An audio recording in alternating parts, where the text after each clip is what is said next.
In the heart of the Sonoran Desert, where saguaro cacti stand sentinel against a backdrop of rugged mountains, lies the town of Mirage Springs. This small community of 15,000 souls had long been a haven for those seeking respite from the chaos of city life. Its dusty streets and adobe houses a testament to the resilience of those who called this unforgiving landscape home. But in the summer of 2023, Mirage Springs would become the setting for a tragedy so profound, so utterly at odds with its peaceful facade, that it would forever alter the town's identity and the lives of its inhabitants.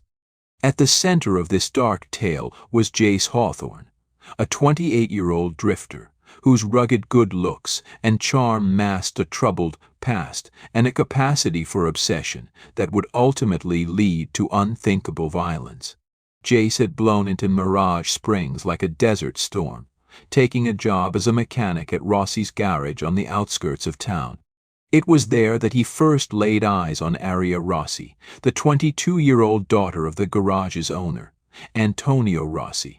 Aria was everything Jace had ever wanted in a woman, beautiful, kind, and deeply connected to her family and community. With her long dark hair and eyes the color of amber, she was the toast of Mirage Springs, beloved by all who knew her. For Jace it was love at first sight. Or so he believed. Their courtship was a whirlwind, the stuff of small-town romance novels. Jace wooed Aria with grand gestures and passionate declarations of love. To the outside world, they seemed the perfect couple, the handsome newcomer and the hometown sweetheart. But beneath the surface, troubling currents were beginning to swirl. Aria's family, particularly her father Antonio, had reservations about Jace from the start. "There's something not right about that boy," Antonio confided to his wife Maria late one night. "The way he looks at Aria, it's like he wants to possess her, not love her." Maria tried to soothe her husband's concerns. "He's just eager to please, to fit in. Give him time, Antonio. He'll settle down." But Antonio's instincts would prove tragically correct.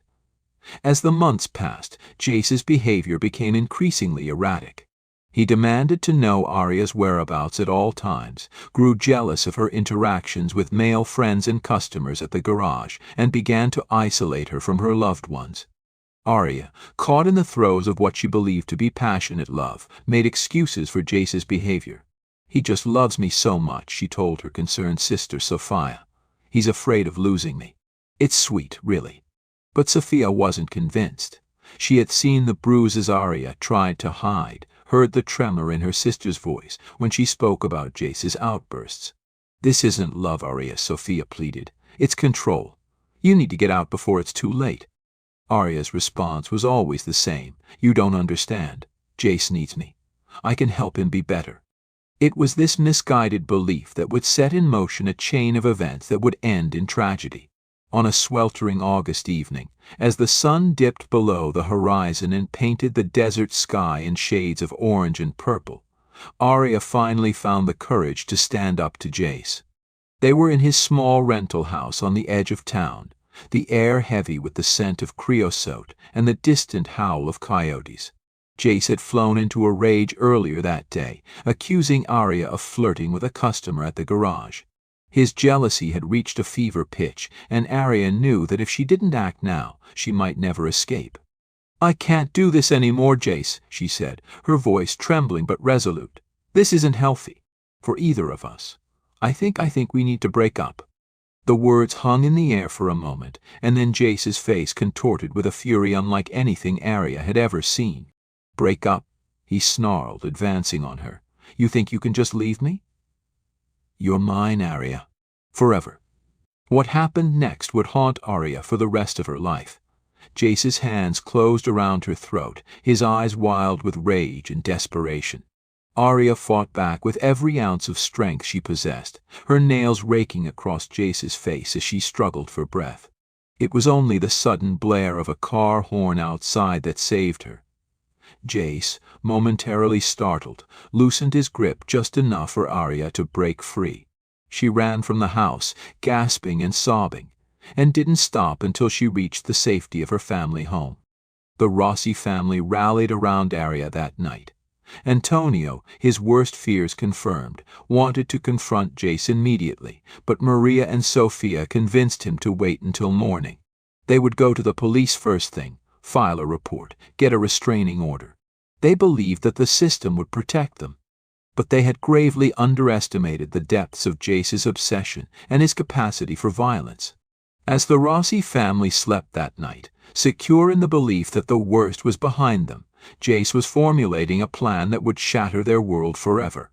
The next morning dawned bright and clear, the desert air already shimmering with heat as the sun crested the horizon.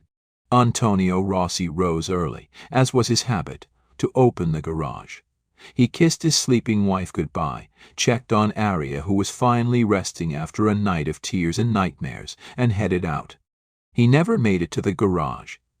Jace, who had been lying in wait since the early hours of the morning, ambushed Antonio in his own driveway.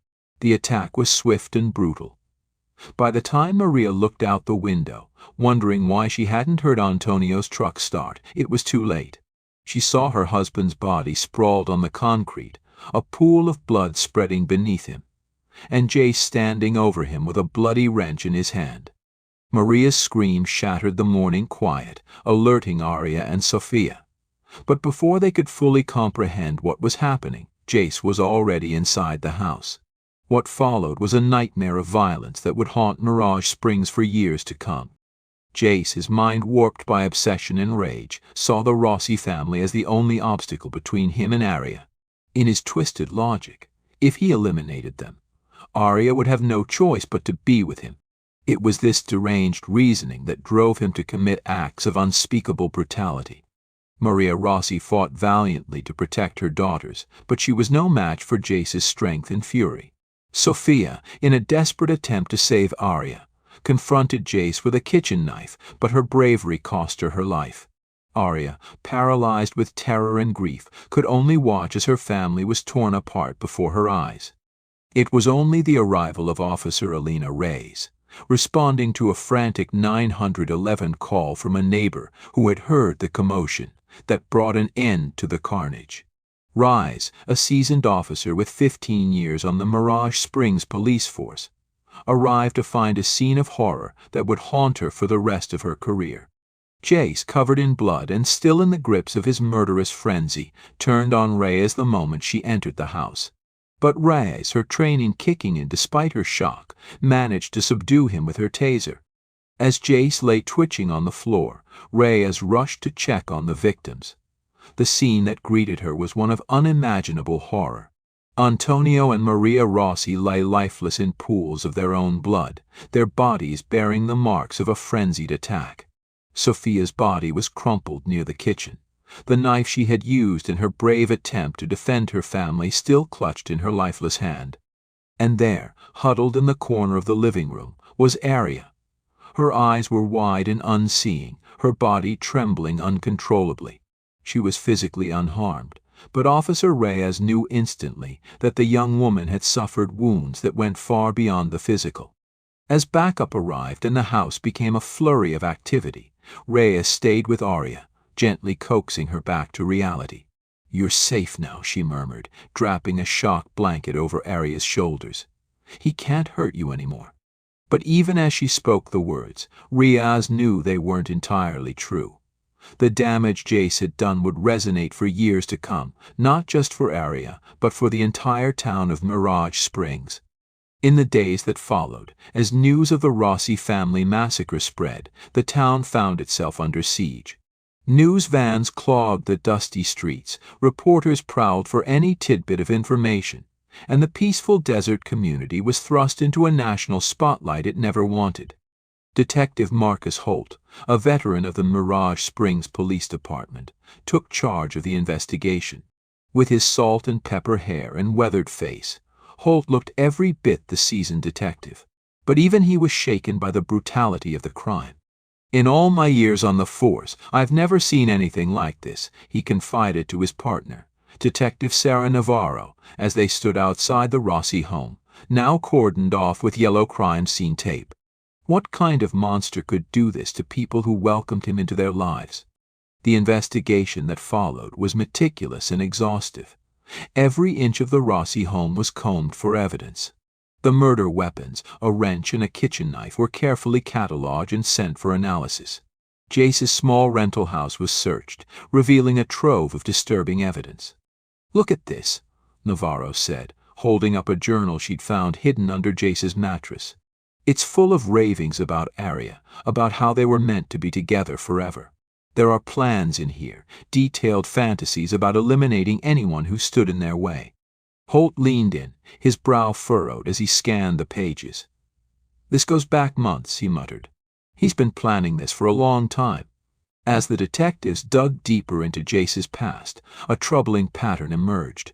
There were restraining orders filed by ex-girlfriends in other states, reports of stalking behavior, even a sealed juvenile record that hinted at early signs of violence and obsession.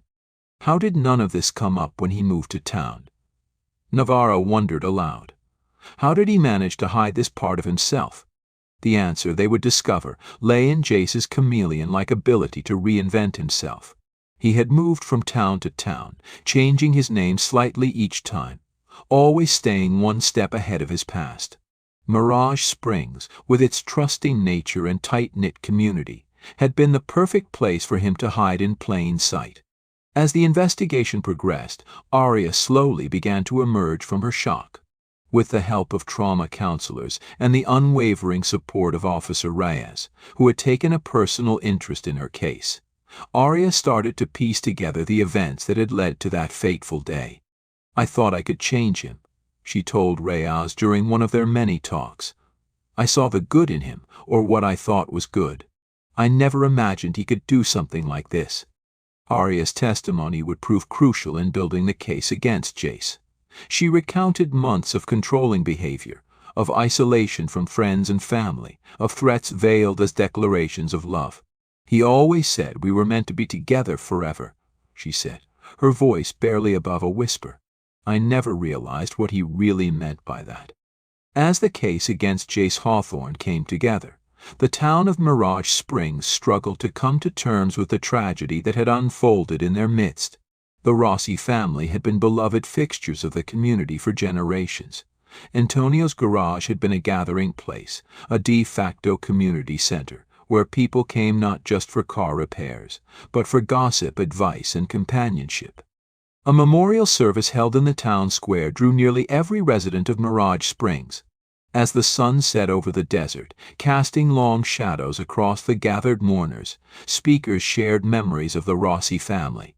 Antonio's generosity, Maria's warmth, Sophia's bright spirit, all were remembered with tears and laughter. Aria, supported by Officer Reyes and a group of close friends, stood silent throughout the service. But when it came time to light candles in memory of her family, she stepped forward. With a steady hand, she lit 4 candles, one for her father, one for her mother, one for her sister, and one, she explained in a voice thick with emotion, for the future they should have had together. As the investigation wound down and the case was prepared for trial, life in Mirage Springs slowly began to return to a semblance of normalcy. But it was a new normal, one tinged with a wariness that had never before existed in the trusting desert community. The trial of Jace Hawthorne began 6 months after the murders in the Pima County Courthouse in Tucson. The small courtroom was packed every day, with Mirage Springs residents making the hour-long drive to bear witness to the proceedings. Prosecutor Elena Valdez, known for her no-nonsense approach and razor-sharp legal mind, laid out a damning case against Jace. "Ladies and gentlemen of the jury," she began in her opening statement, "what you will hear over the course of this trial is a story of obsession, control, and ultimately of monstrous violence. Jace Hawthorne didn't just kill 3 innocent people.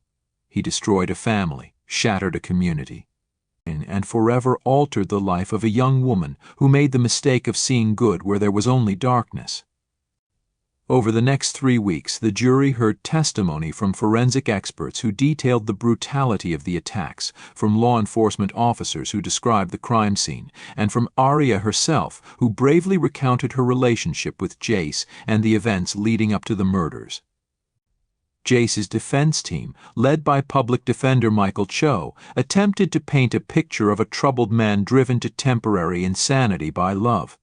My client's actions, while inexcusable, were the result of a perfect storm of mental illness, childhood trauma, and obsessive love, Cho argued. He was not in his right mind when he committed these terrible acts. But the evidence against Jace was overwhelming. His journal, filled with detailed plans and disturbing fantasies, was particularly damning. Forensic psychiatrist Dr.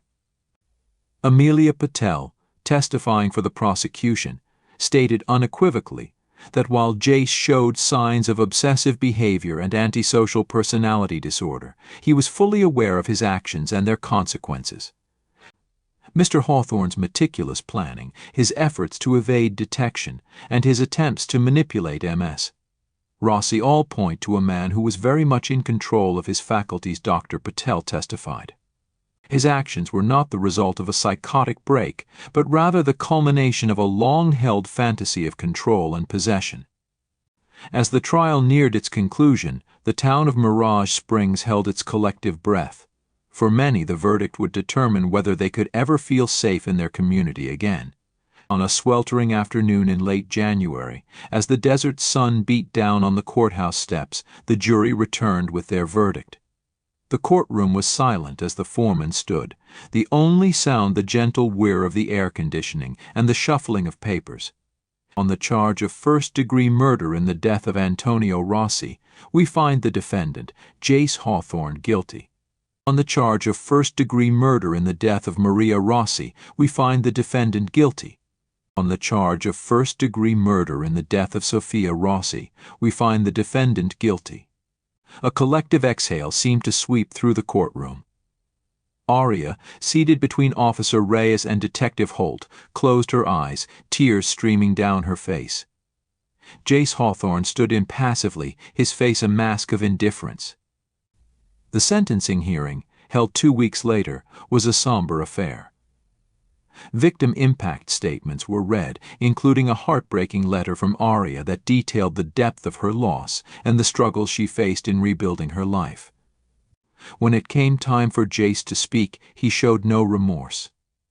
"Aria and I were meant to be together," he said, his voice cold and detached. "I did what I had to do. Love conquers all." Judge Mariana Sanchez, her face a study in controlled anger, addressed Jace directly before pronouncing her sentence. "Mr. Hawthorne, the crimes you have committed are among the most heinous this court has ever seen. You have not only taken 3 innocent lives but have forever altered the course of countless others. Your actions reveal a depravity that shocks the conscience." With that, Judge Sanchez delivered her sentence: life in prison without the possibility of parole for each count of first-degree murder to be served consecutively. Additionally, she recommended that Jace be held in maximum security and undergo intensive psychiatric treatment. As Jace was led from the courtroom in shackles, Aria felt a weight lift from her shoulders. "It's over," she whispered to Officer Reyes, who had become a pillar of support throughout the ordeal. "They can rest now." In the months and years that followed, Mirage Springs slowly began to heal. The Rossi house, which had stood empty since that terrible day, was eventually torn down. In its place, the town built a community garden, a place of beauty and peace dedicated to the memory of Antonio, Maria, and Sophia. Aria, with the support of trauma counselors and the unwavering love of her community, began the long process of rebuilding her life. She took over her father's garage, determined to keep the Rossi legacy alive in Mirage Springs. On quiet evenings, when the desert wind whispered through the saguaros and the sky blazed with stars, she would sit in the garden that now stood where her family home once was, finding solace in the beauty that had risen from such tragedy. The case of Jace Hawthorne became a cautionary tale, not just for Mirage Springs but for communities across the country. It sparked conversations about the signs of domestic violence and the importance of supporting victims. The Mirage Springs Police Department, under the leadership of now Captain Elena Reyes, implemented new training programs focused on identifying and addressing patterns of controlling behavior before they escalated to violence. The case of the obsessive boyfriend who killed his girlfriend's entire family would forever be a part of Mirage Springs' history. But it would not define the town or its people. Instead, it would serve as a reminder of the importance of vigilance, of supporting one another, and of the strength that can be found in the face of unimaginable tragedy. And as Arya turned to walk back into the town that had become her extended family, she knew that while the past could not be changed, the future was full of possibility, a future her loved ones would have wanted her to embrace, with open arms and an open heart.